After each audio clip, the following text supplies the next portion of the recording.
El día de hoy empezamos el segmento abdomen. Es un tema bastante apasionante, muy interesante, si ustedes le ponen el interés debido. Una gran patología a lo largo de vuestra carrera impera y tiene que ser necesario el conocimiento de toda la cavidad abdominal.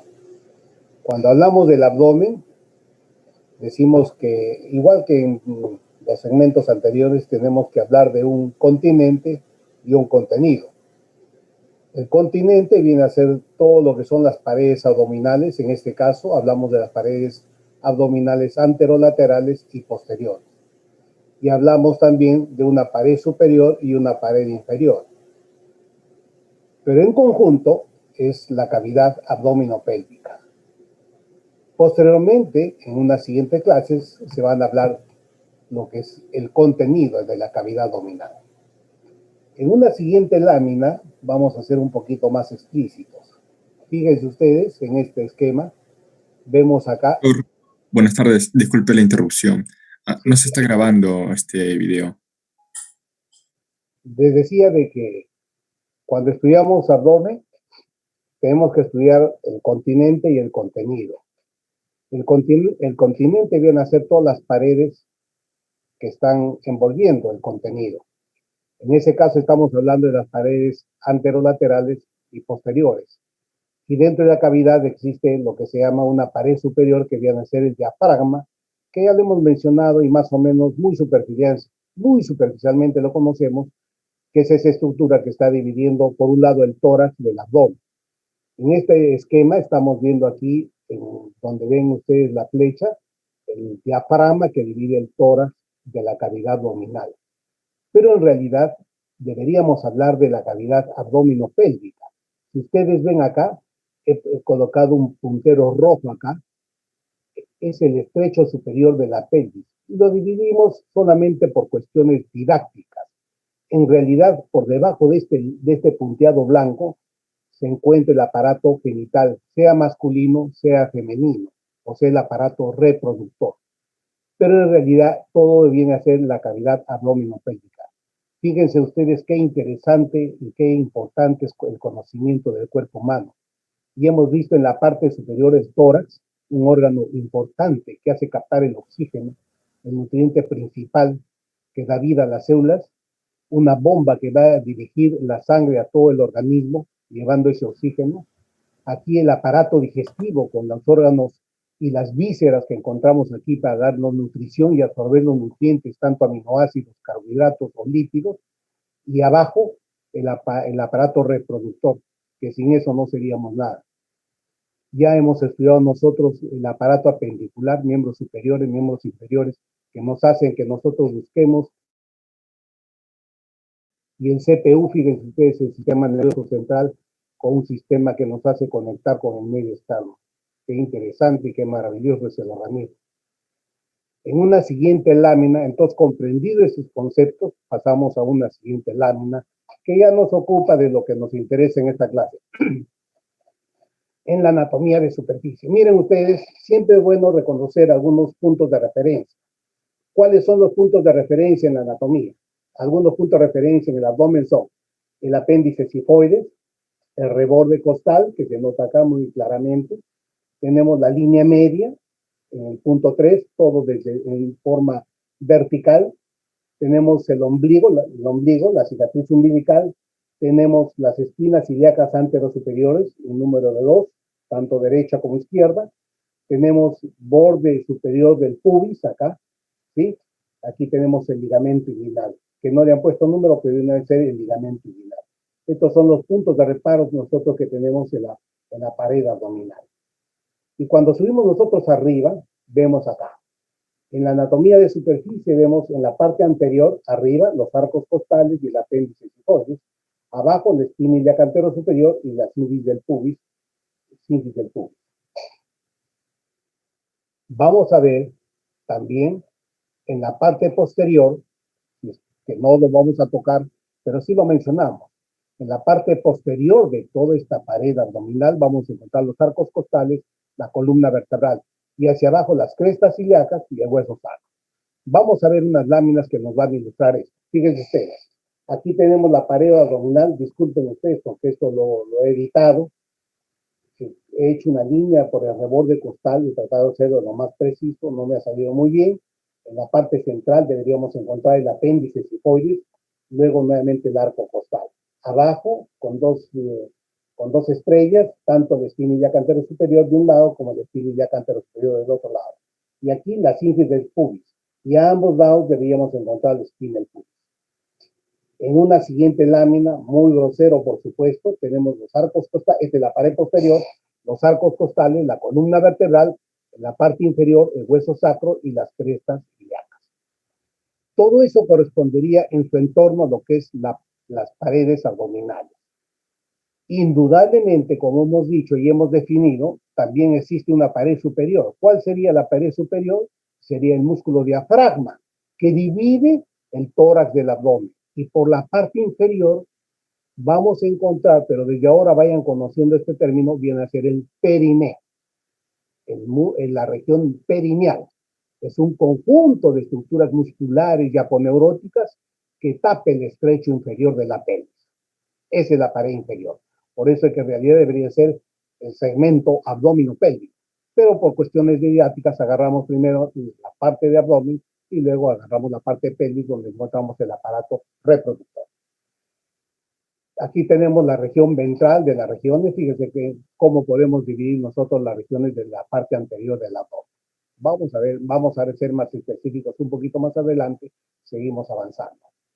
Miren ustedes en la parte anterior, como estuvimos acá, los rebordes costales, el apéndice sifoides, en la parte inferior, espina ilíaca anterior inferior, va una línea, el ligamento inguinal, que va del espina ilíaca anterior superior, del espina del pubis, la sínfisis del pubis, y entonces la pared anterolateral. En la parte posterior, vamos a ver nosotros, miren ustedes, aquí tenemos los rebordes costales, la columna vertebral en la parte media, los arcos costales, por abajo, las crestas de los huesos ilíacos y el hueso sacro. ¿Cuál es la topografía de la pared abdominal? Nosotros hemos tenido la oportunidad de ver en tórax que podemos trazar una serie de líneas. ¿Se acuerdan ustedes? La línea medio clavicular, la línea axilar anterior, posterior, etc. Idénticamente podemos trazar nosotros líneas verticales y líneas horizontales en nuestra pared abdominal. Y es así que podemos trazar dos líneas verticales, fíjense ustedes. Yo trazo dos líneas verticales que parten del punto medio de la línea de la clavícula. O sea, una línea vertical desde el punto medio de la clavícula en forma vertical, tanto del lado derecho como del lado izquierdo. Y dos líneas horizontales, una que pasa por el reborde costal, que une ambos rebordes costales, y una que une ambas espinas ilíacas anterior superiores. Esto me determina 9 regiones. Una región, empecemos por la parte central, que es un poquito más didáctica para poderlo aprender. La parte más superior, epi, arriba, para que no se olviden, epigastrio. Una que está en medio, mesogastrio. Y una que está abajo, el hipogastrio. Lo que está en los costados, los flancos, flanco derecho, flanco izquierdo. Lo que está abajo, las fosas ilíaca derecha, fosa ilíaca izquierda. Y lo que está hacia arriba, el hipocondrio derecho y el hipocondrio izquierdo. Esos son los 9 segmentos en los cuales topográficamente lo hemos dividido en la proyección de las líneas que nosotros nos hemos trazado. Y miren ustedes, nuevamente, para que vean en proyección qué órganos nosotros encontramos en cada una de estas regiones en las cuales nosotros hemos podido dividir esta región, ¿no es cierto? No vamos a encontrar, pues, en cualquier región los órganos. Cuando mañana nosotros nos enfrentemos a un paciente, definitivamente tenemos que ya saber qué órgano podríamos estar palpando o explorando cuando estamos palpando una determinada región. Personalmente más me gusta esta clasificación. Me gusta más dividir en cuatro cuadrantes, como teniendo como puntos de referencia la cicatriz umbilical. Y trazo dos líneas perpendiculares, una vertical y otra horizontal, que se entrecrucen en la cicatriz umbilical, de tal manera que me determina 4 cuadrantes. 2 cuadrantes superiores derecho-izquierdo y 2 cuadrantes inferiores derecho-izquierdo. mucho más práctico, en mi opinión. A mí me gusta más esa, no me gusta la otra. Me gusta porque me hace determinar los puntos dolorosos. Por ejemplo, aquí yo trazo una línea de la cicatriz umbilical hasta en la raíz del miembro inferior. En el punto donde encuentra el reborde costal, encuentra el punto de Murphy, que es el punto doloroso cuando hay un problema de cálculos en la vesícula y que se haya agudizado. Un cuadro de colecistitis aguda, por ejemplo. El punto de McBurney, que es la unión de los dos tercios externos con los, perdón, el tercio externo con los dos tercios internos, ¿no? Es el punto donde debe haber dolor cuando hay un proceso inflamatorio del apéndice, ¿no? Entonces, me gusta más, hay otros puntos, no he querido mencionarlo, pero para que vean cómo implica saber la topografía de la pared abdominal. Muy bien, entonces ya una vez que ya sabemos un poco sobre lo que es los puntos de referencia, ya sabemos lo que es la topografía de la pared abdominal, ya sabemos cuáles son los límites, vamos a comenzar a disecar nuestra pared abdominal. Hablamos primeramente del tejido celular subcutáneo. ¿Qué características tiene este tejido celular subcutáneo? El tejido celular subcutáneo en la pared abdominal tiene una característica fundamental. Un tejido celular laxo que es superficial, si ustedes se fijan acá en la lámina, es un tejido celular laxo, mientras que existe un tejido celular subcutáneo profundo que se pega a la aponeurosis, que es transversal, fibroso, y ese se denomina el superficial, que es laxo camper, y el profundo, que es fibroso, se llama escarpa.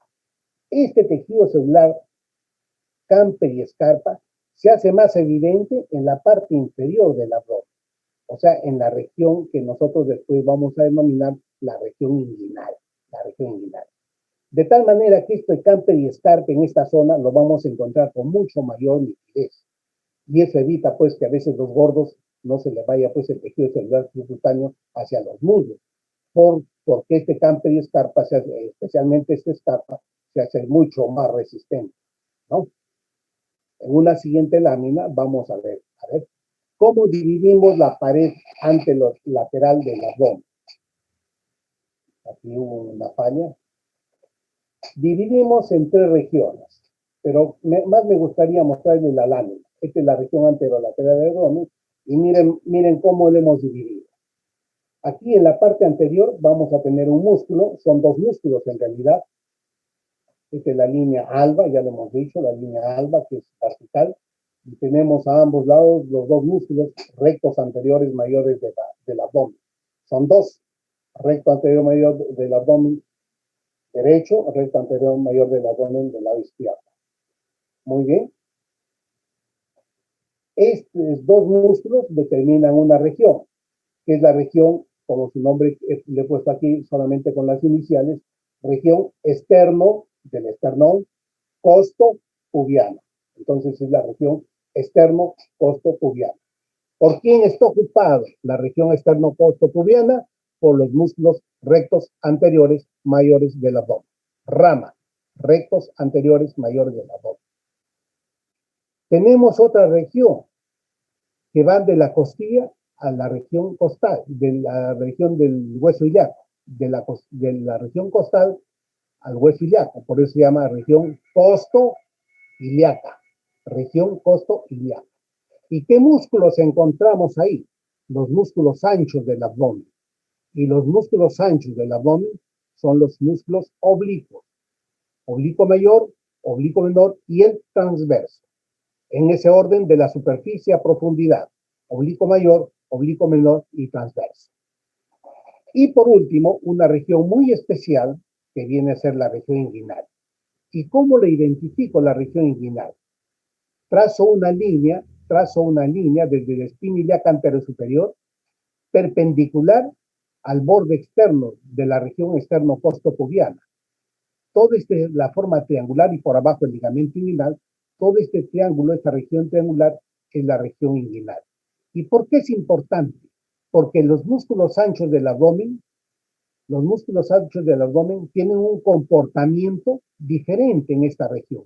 No llegan como músculo, sino llegan como aponeurosis o como músculos que determinan un comportamiento que es bueno mencionarlo, y eso lo vamos a mencionar un poquito más adelante. Volvemos a la lámina anterior y vamos a ver. Entonces, ahora ya sabiendo más o menos de qué estamos hablando, vamos a decir que la pared anterolateral del abdomen presenta tres regiones.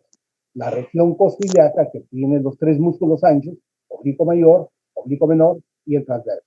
Y la región externo-costocubiana, que es fácil acordarse, que tiene los dos músculos, los rectos anteriores mayores del abdomen, rama y el piramidal. Y por último, la región inguinal, como lo hemos mencionado, formado por el comportamiento músculo-aponeurótico de los músculos anchos. Muy bien. El músculo oblicuo mayor. Fíjense ustedes, el músculo oblicuo mayor viene a ser este músculo que tenemos al lado derecho en esta lámina. Aprovechamos de la misma lámina que les dispuse hace un momento. Miren ustedes, tiene una porción muscular, miren esta porción muscular, pero tiene una porción que se vuelve aponeurótica hacia la línea media. Algunos autores pueden decir tienen fascículos superiores, fascículos medios, fascículos inferiores. Vamos a ver ese aspecto, pero vamos a decirlo bien concreto acá. Se origina en el borde inferior de las 8 últimas costillas, ¿correcto? Pero tiene una inserción en la mitad anterior de la cresta ilíaca, aquí está, en la mitad anterior de esta cresta ilíaca, en la cara externa del recto anterior. Miren cómo pasa, voltea, llega y llega hasta la línea alba, ¿ves? Y llega, dice, voltea, cubre la cara externa del recto anterior mayor del abdomen y llega hasta la línea alba. Y abajo forma este tendón que es muscular hacia la parte superior, desciende sus fibras inferiores y se convierte en lo que se llama el ligamento inguinal. O sea que este músculo en la parte inferior forma un engrosamiento que desde la espina ilíaca anterosuperior, desde la espina ilíaca anterosuperior se engruesa y forma lo que se llama el ligamento inguinal. Este músculo oblicuo mayor está formando lo que se llama el orificio inguinal superficial. Si ustedes se fijan, antes de llegar hacia la espina del pubis, da dos fascículos, uno hacia la parte externa y otro hacia la parte interna. Lo vamos a ver con detalle cuando hablemos del conducto inguinal, pero quiero que desde ya vayan ustedes viendo cómo se dispone este músculo en la pared abdominal.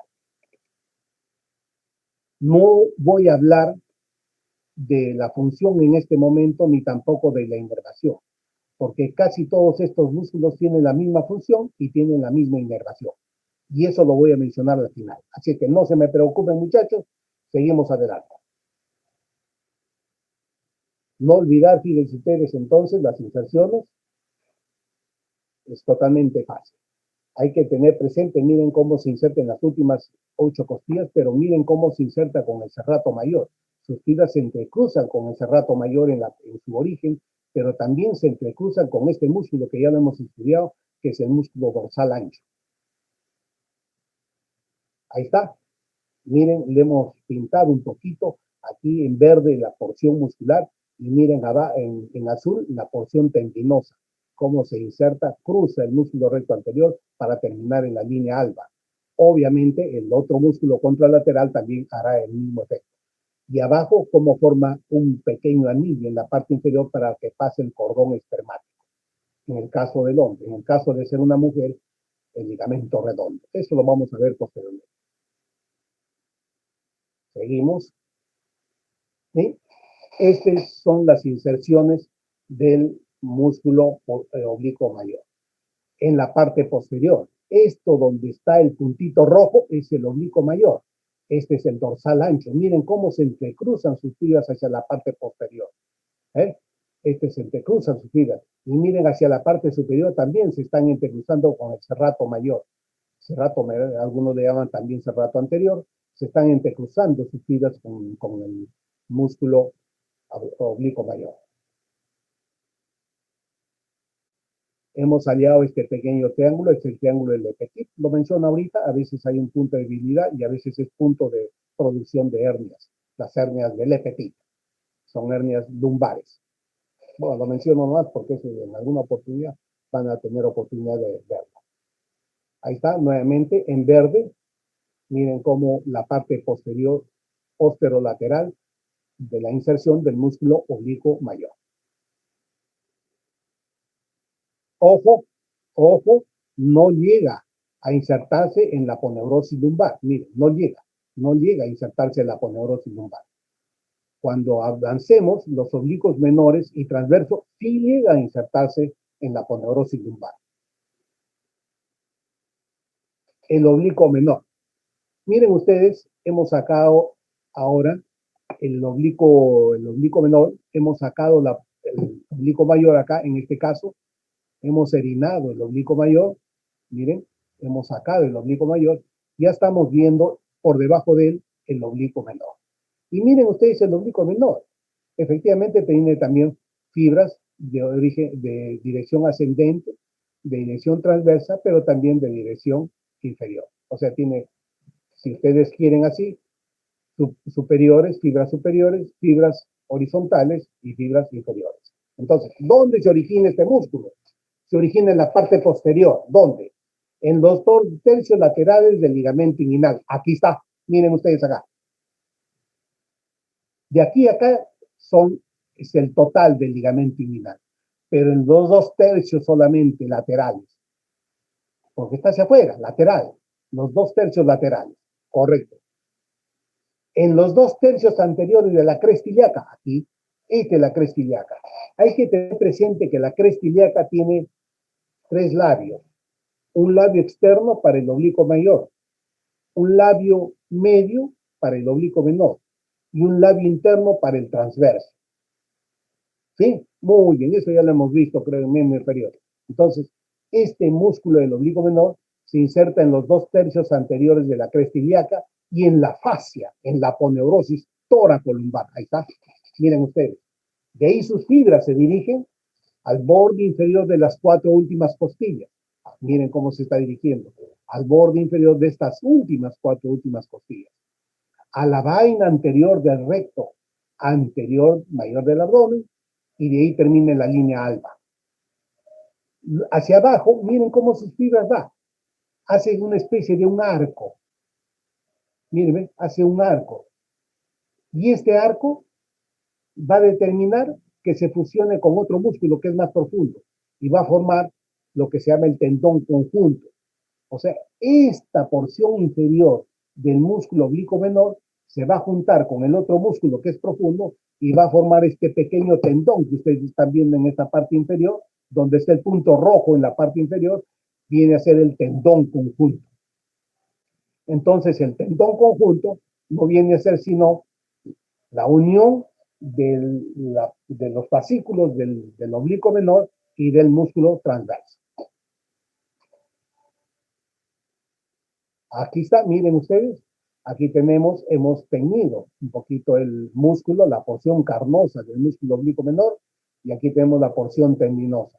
Cómo este músculo, donde se está insertando, fíjense ustedes, para hacer mucho más claro, y aquí también en la cresta, y miren ustedes cómo está avanzando a este nivel, y se fusiona con el músculo transverso para formar este tendón, que es el tendón conjunto. Importante, importante acordarse y reconocerlo, porque va a ser un punto importante para hacer las reparaciones de las hernias inguinales, que al final vamos a ver. Miren, aquí está. He puesto en un punto rojo acá, y este punto rojo determina el nacimiento del músculo oblicuo menor. Miren ustedes cómo está naciendo de la fascia tóraco, de la fascia lumbar. Miren ustedes. Directamente en la fascia, sus fibras ascienden, ¿eh? Y este que está aquí a un costado es el transverso. Pero lo vamos a ver posteriormente. Miren ustedes directamente. Es una vista posterior. Músculo transverso.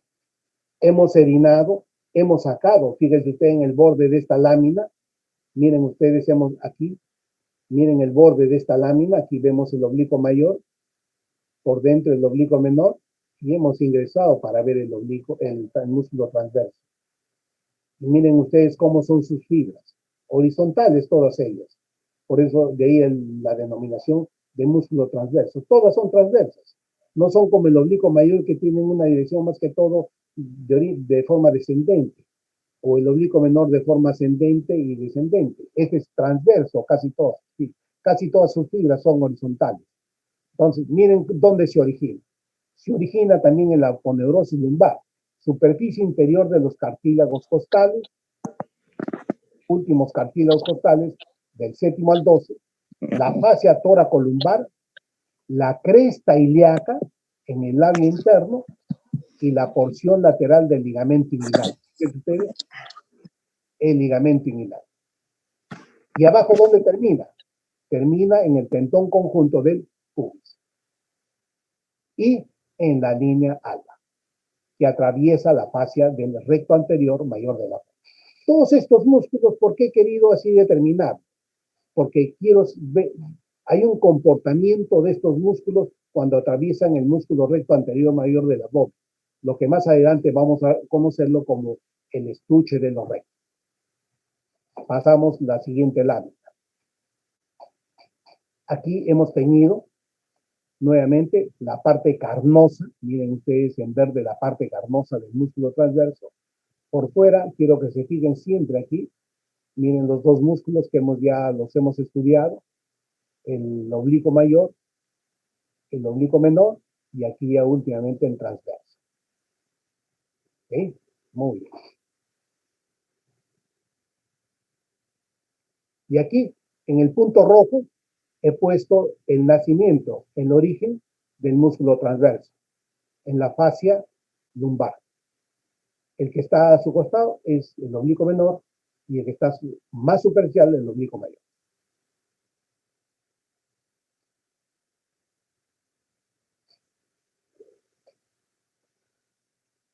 Aquí estamos viendo la aponeurosis ya, el músculo, y la aponeurosis totalmente coloreado de verde y blanco.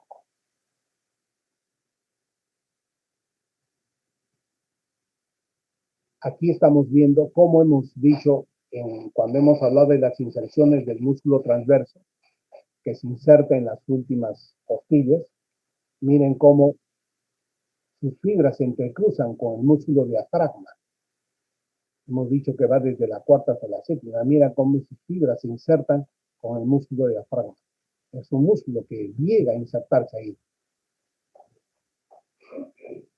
Y aquí, esta es una lámina, un corte transversal del abdomen, y quiero que se fijen acá en la parte lateral. Estamos viendo el oblicuo mayor, el oblicuo menor y el transverso. Aquí, solamente para ver aquí en la parte externa, miren cómo el oblicuo mayor no llega a insertarse en la fascia lumbar.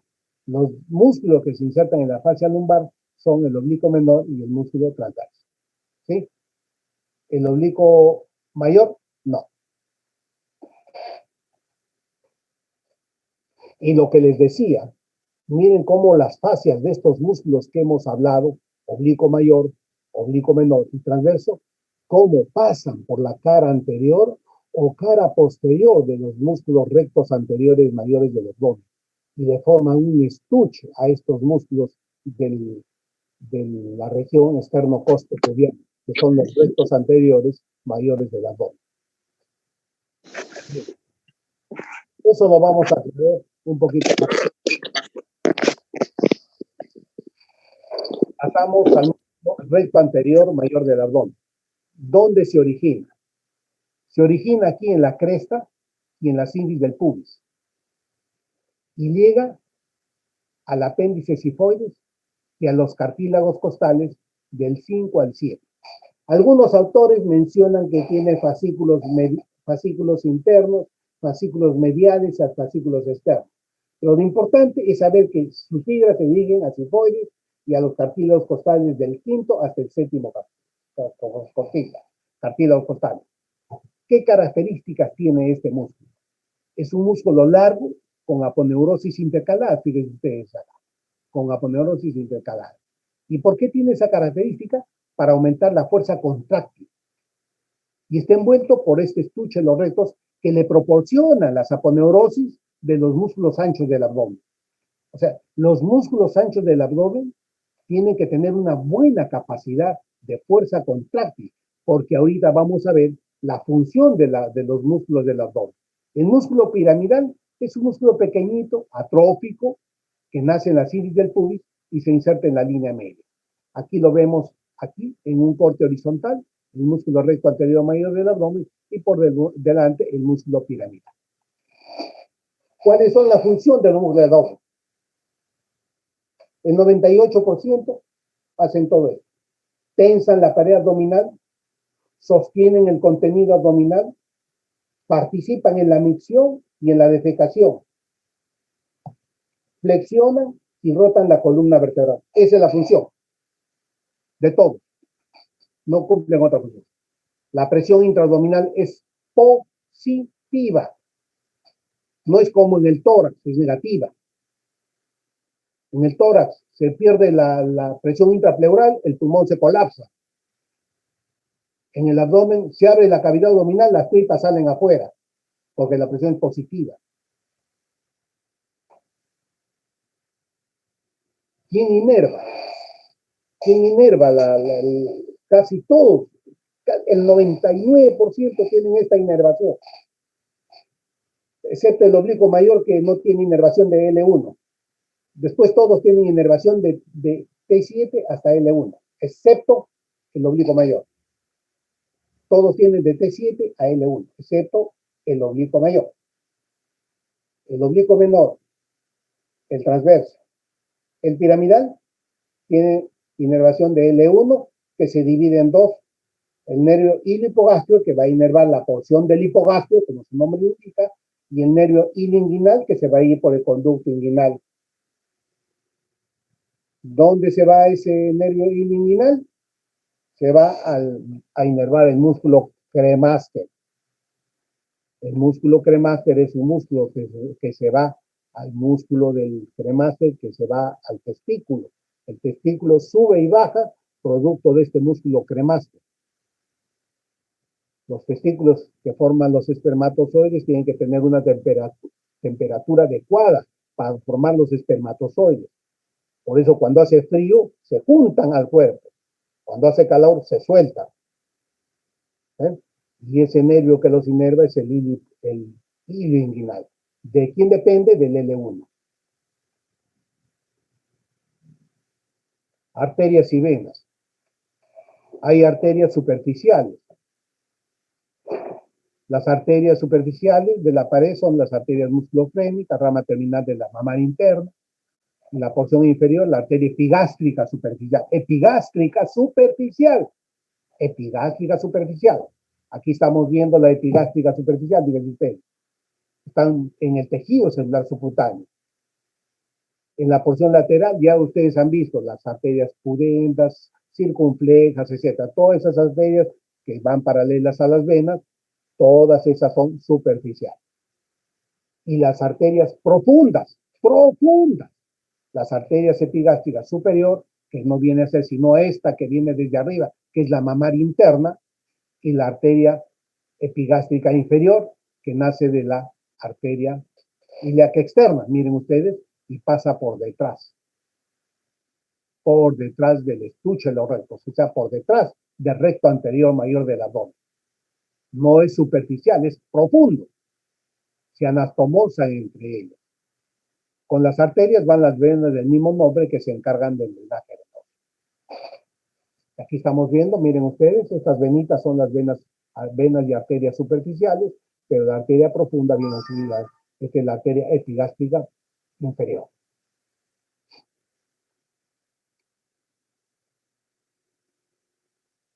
Este es el drenaje linfático, por encima del ombligo y por debajo del ombligo. Dirección superior a los nódulos displásicos axilares se van a la axila y por debajo del ombligo se van a las regiones inguinales. En lo profundo se van a los pares ternales, a los lumbares, a los ilíacos externos. Esto para que ustedes vean cómo los nervios van a inervar las diferentes capas y son motores y sensitivos, porque cuando perforan estos músculos que hemos estudiado, dan inervación de tipo motor. pero cuando se hacen superficiales, llegan a la piel, se hacen sensitivos. Muy bien, entonces, por ejemplo, el hilo hipogástrico llega hasta la piel de la zona del hipogastrio y va a dar inervación sensitiva. O sea, uno puede poner un hielo, por ejemplo, en la región del hipogastrio, el paciente lo va a sentir. Pone un poquito de calor, lo va a sentir. Pero también a su paso ha dejado una inervación de tipo motora, dando inervación a los músculos por los cuales lo ha atravesado. Miren, ustedes todos son desde los que hemos mencionado. ¿Qué es el estuche de los rectos? Volvemos a una primera lámina y estamos viendo acá la cicatriz umbilical. Disculpen que lo he hecho así en forma un poquito grosera, pero a veces cuando uno no es nativo de esta tecnología, por eso le pido mis disculpas. Aquí tengo la cicatriz umbilical, y he puesto una línea en la parte superior y una línea roja que ustedes deben estarlo notando por debajo de ella, ¿sí? Una línea supraumbilical y una línea intraumbilical. Hemos dicho que los músculos anchos se insertan en la línea media. Por lo tanto, todos los músculos anchos van a llegar a la línea media. Vamos a ver cómo se comportan por encima de esta línea y por debajo de esta línea roja. Por encima de esta línea roja y por debajo. Pero el corte que vamos a hacer es a este nivel. Vamos. Miren ustedes. Aquí tenemos un corte. Voy a describir qué es lo que encontramos por planos. Primeramente la piel, el tejido celular subcutáneo, con sus dos tipos de un tejido que tiene dos características, un tejido laxo, y miren ustedes que en la profundidad han puesto un tratado de hacer un tejido un poquito más fibroso, un poquito más denso, que viene a ser el camper y escarpa. Luego tenemos el oblicuo mayor o externo, el oblicuo menor o interno y el músculo transverso. Luego tenemos la fascia transversalis. La fascia transversalis no es sino la continuación de la fascia endotorácica, es la misma, es continuación nada más. Luego tenemos el tejido preperitoneal, aquí en un poquito tinte amarillo, y luego tenemos el peritoneo. Estas son las capas que encontramos nosotros cuando abordamos la cavidad abdominal. Miren ustedes, nosotros tenemos aquí nuestros tres músculos y es el motivo por el cual presentamos esta lámina. Aparte de describir los planos los cuales nosotros podemos encontrar. Obviamente, si nosotros hacemos un corte en la línea media, ya se pierden muchos de estos planos. No vamos a cortar ninguno de estos músculos. En la línea media, ustedes ven, no vamos a cortar nada. ¿Sí? No cortamos nada acá. En la línea media o en la línea alba, que es lo mismo. Si ustedes cortan a un paciente mañana, el cirujano, el dolor va a ser mínimo, porque aquí no van a cortar ningún nervio. El paciente al día siguiente va a levantar, no me duele nada, no han cortado ningún nervio. Pero si cortan acá, sí. ¿Por qué? Por eso es importante, ¿ve? Conocer. Bueno, miren ustedes aquí los músculos anchos del abdomen. Tenemos acá el oblicuo mayor, el oblicuo menor y el transverso. Cada uno de estos músculos, ya ustedes saben, tiene su aponeurosis. Una aponeurosis superficial y una profunda. Aquí tengo el oblicuo mayor, tiene su aponeurosis superficial, aquí la vemos, una superficial y una profunda. El oblicuo menor tiene su aponeurosis, la superficial y la profunda, lo mismo el músculo transverso. Miren cómo se divide. ¿De dónde se divide? Miren ustedes, he puesto esta línea roja, de aquí para arriba tiene el comportamiento que estamos describiendo, de la línea roja. La línea negra indica dónde he hecho el corte, nada más. Pero de la línea roja, que estoy marcando con el puntero, de ahí para arriba, de la línea roja hacia arriba, el comportamiento es el que estoy mencionando. Las aponeurosis se divide. 3 aponeurosis por delante del músculo recto anterior mayor del abdomen y 3 aponeurosis por detrás del recto anterior mayor del abdomen. O sea, 3 para arriba, 3 para abajo. 3, 3. 3 aponeurosis arriba, 3 aponeurosis abajo. Y miren lo que pasa por debajo, qué pasa por debajo de la raya roja, o sea, por debajo de esta raya roja, por debajo. Miren, ¿qué ha pasado? Todas las hojas aponeuróticas se han ido por delante, todas. ¿Y qué ha quedado por detrás? Ha quedado la fascia transversal, el tejido preperitoneal y el peritoneo, nada más. Puede ser una pregunta. ¿Eh? Y si ustedes me dicen, ¿y de dónde es eso más o menos? Miren ustedes. Ahí está. Esta es una vista, miren. Aquí está. Este es el punto de donde se pasa de lo que está dividiéndose equitativamente a ser inequitativo. Todas pasan por delante acá y ninguna pasa por atrás. Miren, a esta línea curva que se forma por la inequidad de distribución de las aponeurosis, determina esta reflexión que se llama arco de Douglas. Arco de Douglas. ¿Qué es el arco de Douglas? Es el cambio de aponeurosis de lo que debería ser en forma equitativa a ser inequitativa. O sea, por encima, ¿dónde se encuentra el arco de Douglas primeramente?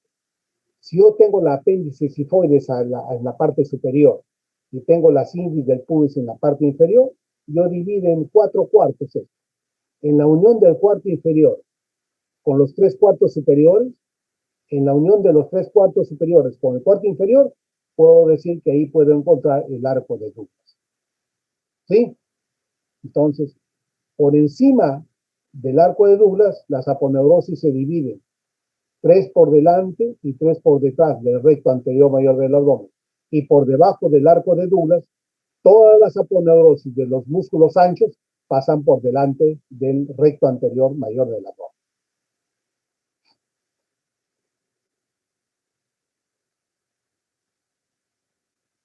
Nos quedamos acá. Muy bien. Entonces, una vez que ya hemos visto todos estos planitos que hemos visto, piel, tejido celular subcutáneo, oblicuo mayor, oblicuo menor, transverso, fascia transversalis, que ya sabemos que viene del tórax, el tejido conectivo es preperitoneal y el peritoneo. Hay que recordar siempre, donde hay movimiento de asas, donde hay movimiento de órganos, siempre tiene que haber un tejido seroso. En el caso de los pulmones es la pleura. En el caso de la cavidad abdominal es el peritoneo. Siempre tiene que haber un tejido seroso para que pueda haber movimiento. En el caso del corazón es el pericardio. ¿Está bien? Muy bien. Ese concepto nunca se pierde. Nunca se pierde. Y cuando ese tejido seroso se fibrosa, se altera y afecta el movimiento, ahí vienen los problemas. Bueno, tenemos aquí la línea semilunar. ¿Qué es la línea semilunar? Es el punto de coalescencia de la aponeurosis con el borde del recto anterior mayor del abdomen. Y la línea semilunar o de Spiegel. Spiegel. Línea semilunar es el punto de unión o de coalescencia de los músculos anchos con el borde externo del estuche lo recto. Línea de Spiegel o semilunar. Y la línea alba viene a ser la línea blanca, el punto medio, donde se juntan las aponeurosis de los músculos anchos.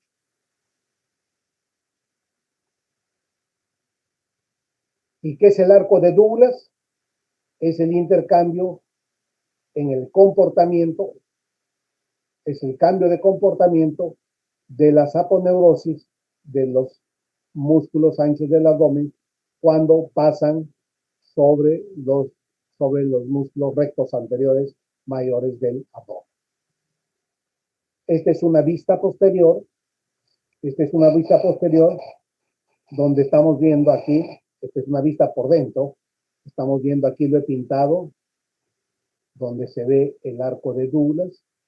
Este es el peritoneo, esta es la fascia endotorácica, este es el uraco, este es el uraco, esta es la arteria umbilical obliterada, esta es la arteria umbilical obliterada y este es el uraco.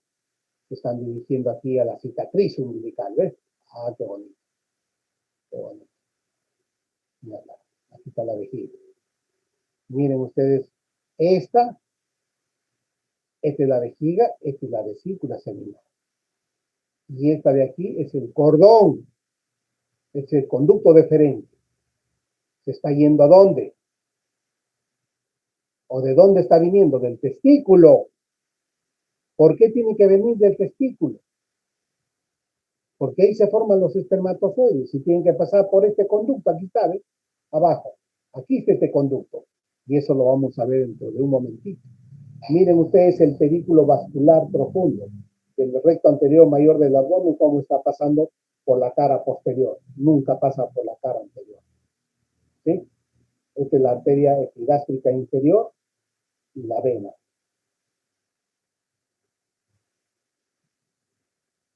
El arco de Douglas.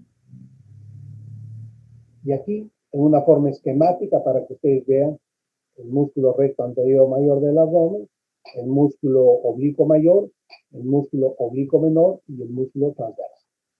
Miren, esta es la aponeurosis, este es el cordón espermático. El cordón espermático, ahí está el conducto deferente, que es el que transporta los espermatozoides del testículo. ¿Y dónde lo va a llevar? Lo va a llevar acá. Aquí, a las vesículas seminales. Lo deposita acá. Y cuando hay eyaculación, que es la próstata, salen inmediatamente. No es que los espermatozoides están listos para salir, se forma ahí uno, no. Aquí los espermatozoides están en fiesta. Y aquí ya salen. ¿Sí? Muy bien.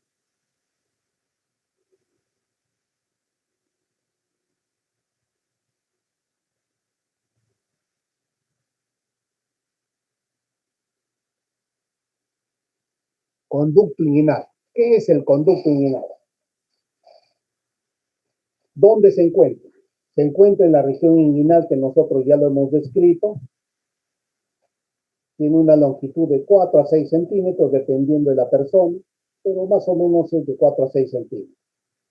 Presenta dos anillos, un anillo superficial y uno profundo. El anillo profundo, ¿dónde se encuentra? Vamos a ver acá, un ratito. Miren, este es el conducto inguinal. Ahí se encuentra. Esta longitud es de 4 a 6 centímetros. Este es el anillo inguinal superficial y este es el anillo inguinal profundo. En el niño están casi superpuestos, o sea, uno sobre otro. Por eso es que el niño no hay que hacer una reparación. Lo que se hace es una herniotomía. Ya después, si ustedes pasan por cirugía pediátrica, van a ver que eso es así. No hay corrección quirúrgica, solamente se hace una herniotomía. Se liga el saco y se acabó, porque después va a descender y se acabó. Es una falla nomás en la... El testículo, miren cómo avanza acá y llega a su sitio en una posición mamal. Este testículo forma espermatozoides y por este conducto, ¿qué va a pasar? El conducto que va a llevar los espermatozoides por detrás, lo que hemos hablado, les mencioné en una lámina anterior, donde estaba la vejiga y las vesículas seminales. Ahí lo lleva y tiene que pasar, pues, tiene que llegar a la cavidad abdominal, porque está adentro, a la vejiga. Entonces, este conducto deferente, ¿qué tiene que tener? Tiene, por este cordón espermático se llama, toda la serie de estructuras que están ahí, es el cordón espermático que pasa por este conducto. Son 10 estructuras, no lo vamos a mencionar, pero ya ustedes se imaginarán, si es un conducto deferente, doctor, ¿qué tendrá? ¿Tendrá músculo? Sí, pues usted ha dicho que sube y baja el testículo. Ah, entonces tiene que tener movimiento, debe tener músculo, debe tener su arteria, su vena, nervio también, ¿no? Claro, todo eso tiene. Todo eso tiene. Entonces, miren ustedes ya, pero eso lo vamos a ver después, pero ya vayan recapacitando. Mentalmente despierten las ideas, despierten la cabeza. Entonces, este conducto, les decía, mide de 4 a 6 centímetros. El conducto inguinal profundo, perdón, el conducto inguinal profundo y el conducto inguinal superficial, anillo. Anillo inguinal superficial, anillo inguinal profundo. ¿Sí? En el niño hemos dicho que está uno sobre otro, pero en el adulto ya no. ¿Y dónde se encuentra el anillo inguinal profundo? En un punto equidistante entre la espina ilíaca anterior superior y la espina del pubis, o sea, en el centro.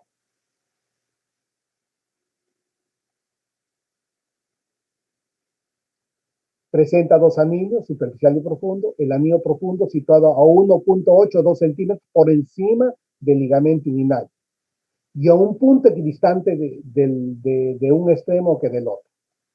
En el hombre da paso al cordón espermático. Oiga, doctor, ¿y en la mujer? En la mujer al ligamento redondo. ¿Qué es el ligamento redondo? Es un ligamento de suspensión del útero. ¿Y por dónde sale? Por el conducto inguinal y termina en los labios mayores, en la mujer. El conducto inguinal, si lo veo así, tiene cuatro paredes.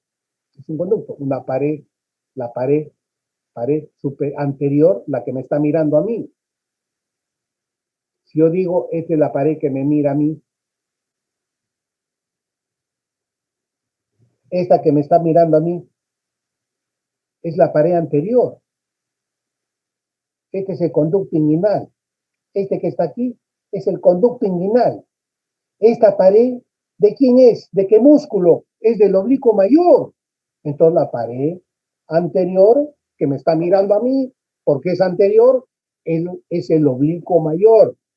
Y la pared que está hacia abajo es la pared inferior. ¿Quién lo constituye la pared inferior? El ligamento inguinal, doctor. Así es, el ligamento inguinal. ¿Sí? ¿Y se acuerdan que nosotros hablamos del músculo oblicuo menor? ¿Cuáles eran las inserciones del oblicuo menor? Veámoslo, porque ustedes quiero que se den cuenta de por sí. Oblicuo menor, miren ustedes. La pared superior, miren ustedes, aquí está. ¿Quién lo forma? El tendón conjunto, el oblicuo menor y en la parte más medial, la parte medial, el tendón conjunto, que es la unión del músculo transverso con el oblicuo menor.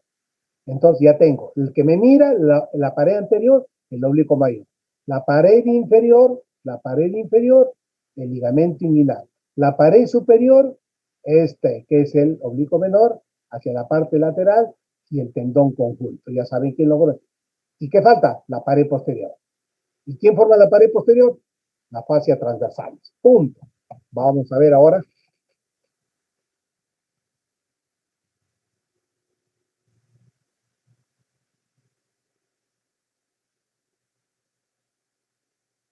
Paredes, ahí está. Miren ustedes, ya aquí lo tienen, ya lo escribimos. Paredes. Anterior, aponeurosis del oblicuo mayor. Claro. Inferior, ligamento inguinal. Ese ligamento inguinal también lo pueden encontrar como ligamento crural, arcade de Pupar, una serie de nombres tienen. Pero conozcámoslos como ligamento inguinal. No se hagan problemas.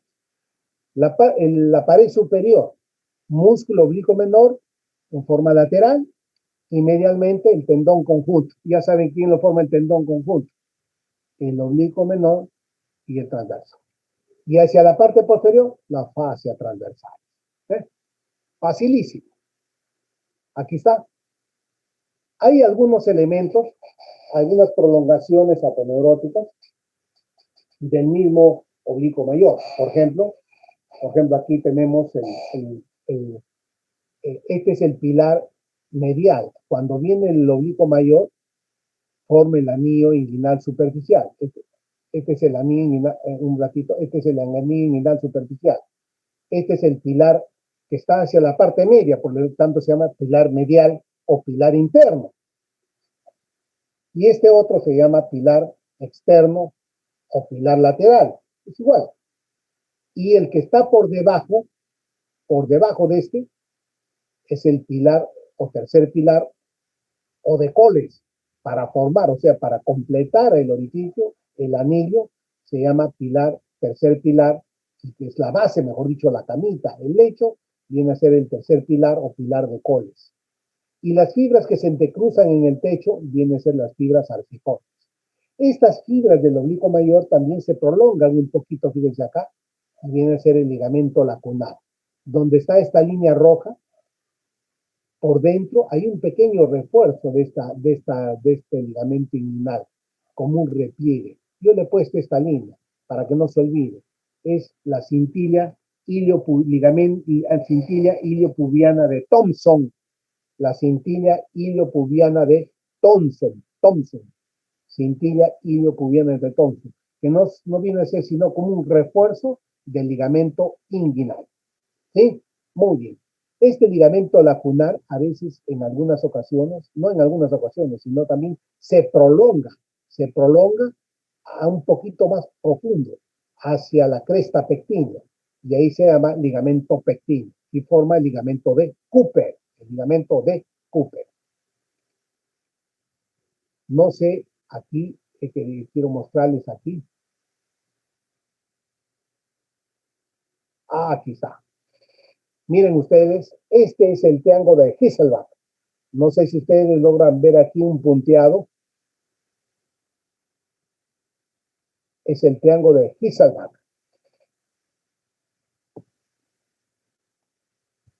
¿Sí? Es el triángulo de Hasselbalch. ¿Lo ven en un punteadito donde se ve la arteria, las arterias? Es el triángulo de Hasselbalch. El triángulo de Hasselbalch es el por donde salen las hernias directas. Prácticamente es la pared posterior del conducto inguinal. ¿Quién lo delimita? Le está delimitado, fíjense ustedes, la arteria epigástrica inferior, por fuera, la epigástrica inferior. Por dentro, miren ustedes qué músculo es este, el borde externo del recto anterior mayor del abdomen. Y por abajo tenemos el ligamento inguinal. Este es el triángulo de Hasselbalch. Triángulo de Hasselbalch. Muy bien.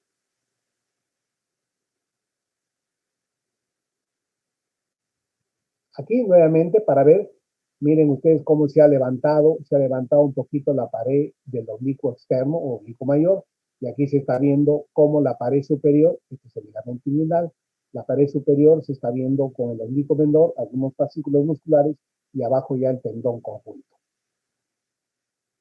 Esta es la pared posterior de la fascia transversal. No confundir, esto es el anillo crural que lo hemos visto en miembro inferior. Totalmente diferente. Todo lo que está por arriba es la región inguinal.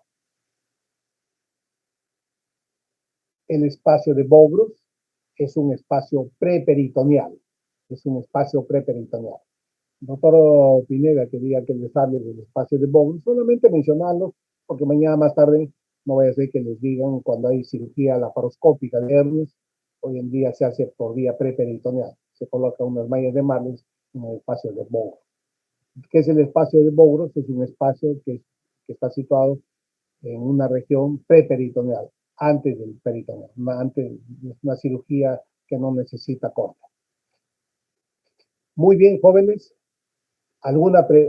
Aquí, tipos de hernias, miren ustedes, hernias epigástricas, hernias umbilicales, hernias inguinales, hernias femorales. Esta hernia femoral está por debajo del ligamento inguinal. Esta está por encima del ligamento inguinal. No confundirse. Esta es una hernia que sale, esta es una encarceración, ha salido. Esto tiene que entrar. Hay encarceraciones agudas y hay encarceraciones crónicas. Si sale y después no entra, se puede necrosar. Y si te necrosa, hay que cortar este retazo intestino. Por eso es necesario conocer la pared abdominal. Siempre exploren los jóvenes. Toquen, palpen su mano, pasen la mano por toda la cavidad abdominal. Y créanme, van a encontrar y se van a sentir satisfechos. Yo he pasado muchas veces y he encontrado a veces pequeñas hernias crurales y el paciente estaba siendo tratado por otros cuadros y no el cuadro de fondo. ¿Alguna pregunta, jóvenes? ¿Alguna pregunta? Doctor, una pregunta. ¿Cómo no? ¿Las palpaciones usted lo realiza por cuadrantes, por los 4 cuadrantes? Mira, cuando ya tienes experiencia, cuando ya los años pasan, ya te vuelves más experto. Porque el paciente depende también, ¿no? Por ejemplo, si viene un dolor, te dice, doctor, he comido chancho, chicharrones y me ha venido un cólico aquí debajo de la costilla del lado derecho y se me va la espalda y tengo un cólico. No le vas a palpar por el lado izquierdo, ¿no? Va a creer que le estás tocando por las puras. De frente te vas a ir, le tocas en ese punto de Murphy, el paciente salta, ¡ah, ya! Vesícula. Ya sabes, ya diagnosticado. Gracias, doctor. ¿Alguna pregunta, otra pregunta, jóvenes? Doctor, ¿podría nada más por favor volver a repasar la irrigación del abdomen? Volver a explicar. ¿Perdón? Si podría por favor volver a explicar, a repasar la irrigación del abdomen. Pasar nuevamente la pantalla. Bueno, sí, o bueno, comentarla. Pero Porque... van a estar pegados en el EVA. lo va a subir. EVA. Todo esto lo vamos a pegar en el EVA. O sea, van a tener oportunidad de nuevamente revisar. No se preocupen, van a revisarlo totalmente todo. Como cuando hagamos la práctica, vamos a tener un bonito video de donde vamos a volverlo a revisar. No se preocupen. Gracias, doctor.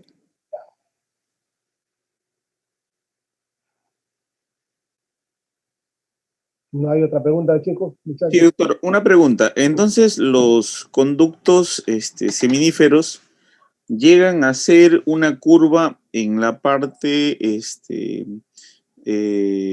pélvica, suprapélvica, y logran ingresar a las glándulas de Cooper, o sea, entran a la parte intraperitoneal y luego regresan a la zona pélvica. Según lo que está mostrado en los dos conductos deferentes que van a la glándula de Cooper, llegan a entrar, pasan el borde pélvico y atraviesan a la parte peritoneal y luego vuelven a ingresar a la pelvis en las glándulas de Cooper, ¿cierto? Retroprostática. A ver, eso lo van a tocar después, pero para aclararte un poquito, para que no quede vacío. Los testículos forman espermatozoides. Sí. Salen por el epidídimo, se convierte en conducto deferente, pasa por el conducto inguinal, ingresan a la anillo inguinal superficial, anillo inguinal profundo y se ubican detrás de la vejiga en lo que se llaman las vesículas seminales. Las vesículas seminales desembocan a nivel de la próstata. Cuando hay una eyaculación, inmediatamente esas vesículas seminales se contraen y viene la eyaculación. ¿Sí? Ya. O sea, una pregunta. La cavidad abdominal de afuera ingresan a la cavidad abdominal. En la mujer existe el ligamento redondo. El ligamento redondo son los ligamentos que suspenden el útero. No lo fijan, lo suspenden. El útero está así paradito, o sea que lo suspenden. Imagínense, pues el útero se caía a un lado, se caería al otro lado, para adelante, para atrás, estaría bamboleándose. Una mujer que corra se va a caer para adelante, va a estar como un globo golpeándose para todos sitios. No, justamente existe el ligamento redondo, que es un ligamento de suspensión, no es de fijación. Ya los de fijación en la parte inferior serían el transverso, los... Ya es otra cosa, eso lo van a estudiar después. Cavernoso, hulo cavernoso, ya son otros, ¿no? No, ese es otra cosa, es otra cosa. Gracias. Fijación son otras. Este es de suspensión. Y eso se salen y se fijan en los labios mayores. Salen por el conducto inguinal. Bien, chicos. Doctor, tengo una pregunta. Dime. ¿Cómo se llama el triángulo que se forma del oblicuo menor y el dorsal ancho? Triángulo de Le Petit. Gracias. A veces hay hernias también, esas son hernias laterales. Yo tenía ahí, no me ha alcanzado tiempo. Ayer he estado con unas cositas que tengo que hacer, pero Me hubiera gustado mostrarles unas eventraciones, pero a veces cuando uno hace unas operaciones y no sutura bien la pared abdominal, se revientan los puntos y se ven pues eventraciones, ya son hernias eventróficas, una barbaridad, ¿no? Unas hernias inguinales que llegan hasta la rodilla. Me hubiera gustado mostrarles para que vean, no son así bultitos chiquititos, no, son cosas pero bien bravas. Bueno, Doctor, una consulta. ¿Cuál dijo que era la importancia del espacio de Bogros, Porbos? No recuerdo cómo lo dijo. la importancia es de que hoy en día se utilice ese espacio para hacer cirugía laparoscópica de hernias. O sea, se hacen pequeñas incisiones en el abdomen, por ahí se mete la malla y se llega a ese espacio, ¿no? Es un espacio preperitoneal. Se corrigen las hernias ahí. O sea, se va al espacio donde se producen las hernias para poner la malla respectiva, ¿no? La malla. Muchas gracias, doctor. Parche, mejor dicho, para que no haya hernias. Muy bien, muchachos. Nos hemos tardado un poquito, bueno, ha habido una descoordinación. La clase la van a pegar en el EVA. Le voy a pasar al doctor Pineda.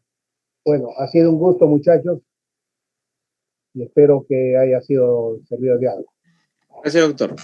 Listo. Gracias, doctor. Doctor, Gracias, doctor. hay un compañero que ha puesto una pregunta. Dice de la cintilla de Hesselbach, no sé, supongo que es el triángulo, se refiere. ¿Cuál? Hay un compañero que ha puesto si puede explicar la cintilla de Hesselbach, pero supongo que se refiere al triángulo. El ligamento de Hesselbach. ¿O cuál? Bueno, sí, se debe referir a eso. Seguramente. El triángulo de Hesselbach es el triángulo formado por la arteria epigástrica inferior, el borde externo del estuche de los rectos y el ligamento inguinal. Prácticamente la pared posterior del conducto inguinal. Y también hay una cintilla que lleva ese epónimo, doctor. Sí, ligamento de ¿Cuál Hesselbach. es? Sí, ligamento de Hesselbach. Es la continuación del arco de Douglas. Ok. Gracias. Ya, listo, muchachos. Nos vemos.